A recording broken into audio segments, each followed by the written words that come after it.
अब हम इस क्लास में पढ़ेंगे स्फीयर एंड हेमिस्फीयर के बारे में, यानी गोला और गोलार्ध के बारे में। स्फीयर यानी गोला, स्फीयर को हिंदी में क्या बोलते हैं? गोला बोलते हैं। इसकी रेडियस कितनी होती है? आर होती है। ठीक है, तो सबसे पहले आपको ये समझना होगा कि सर्कल और स्फीयर में डिफरेंस क्या होता है, यानी वृत्त और गोले में डिफरेंस क्या होता है। देखो, गोले का टाइप क्या होता है? एक लड्डू जैसा होता है। क्या होता है? एक लड्डू जैसा। जैसे कि आप ये बॉल देख रहे हैं, फुटबॉल देख रहे हैं, ये क्या होता है? गोला होता है। सर्कल क्या होता है? आपके घर पर रोटी होती होगी तो एकदम सर्कुलर होती है, यानी छल्ला होता है, पहिया होता है, ये सर्कल होता है। जैसे कि कोई गोल, देखो सर्कल में मोटाई नहीं होती है, वो सिर्फ गोलाई होती है। इस तरह का एक छल्ला होता है, पहिया होता है, रोटी होती है, ये सब क्या है? सर्कल के एग्जाम्पल।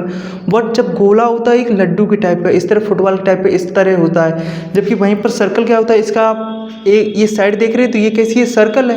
वहीं पर ये क्या है? गोला यानी स्फीयर है। तो आपको आप समझ में आएगा कि सर्कल और स्फीयर में क्या डिफरेंस है। क्लियर है? तो इसकी भी रेडियस कितनी होती है? आर होती है। रेडियस कितनी होती है? आर होती है। वॉल्यूम ऑफ स्फीयर यानी कि गोले का आयतन, गोले का आयतन कितना होता है? 4/3 पाई आर क्यूब। कितना होता है गोले यानी स्फीयर का आयतन? 4/3 पाई आर क्यूब होता है। वहीं पर टोटल सरफेस एरिया, क्योंकि देखो इसका पूरा एरिया ही सरफेस है, इसमें वन ही सरफेस, इसमें कोई एज नहीं है, कोई भी वर्टेक्स नहीं, इसका कोई भी किनारा नहीं है, कोई भी शीर्ष नहीं है, बस पूरा एक सरफेस है। क्या है? पूरा एक सरफेस है, एक फी बार पूरा सरफेस है। तो इसका एरिया क्या होगा? टोटल सरफेस एरिया फार्मूला होता है 4 पाई आर स्क्वायर। क्लियर है? वॉल्यूम स्फीयर का 4/3 पाई आर क्यूब। वहीं पर टोटल सरफेस एरिया क्या होगा? Pi are square, 4 pi are square total surface area.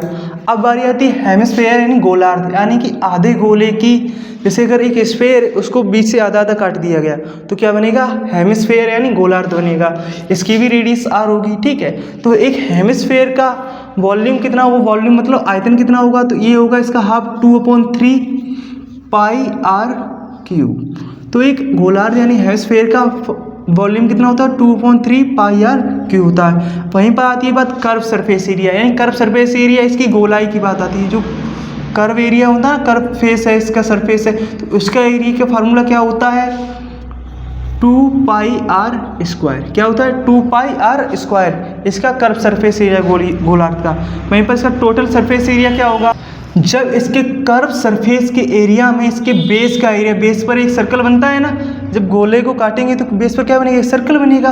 तो इसके जो कर्व सरफेस का एरिया कितना निकाला था? 2 पाई आर स्क्वायर, और प्लस इसके बेस का एरिया, बेस एक सर्कल बनेगा, इसका सर्कल का एरिया क्या होता है? पाई आर स्क्वायर। इन दोनों को मिला के क्या बनेगा? Total surface area. Total surface area कितना आएगा? 3 पाई आर स्क्वायर। ठीक है, एक हेमिस्फीयर का volume 2/3 pi r cube, curve surface area 2 pi are square, और टोटल सरफेस एरिया क्या होगा? 3 पाई आर स्क्वायर। वहीं पर स्फीयर का volume 4/3 pi r cube, total surface area 4 pi are square. I think आपको ये फार्मूले समझ में आए होंगे, किस तरह फार्मूले बने हुए हैं। तो ऐसे ही जुड़े रहिए अपने YouTube channel the study work के साथ। धन्यवाद।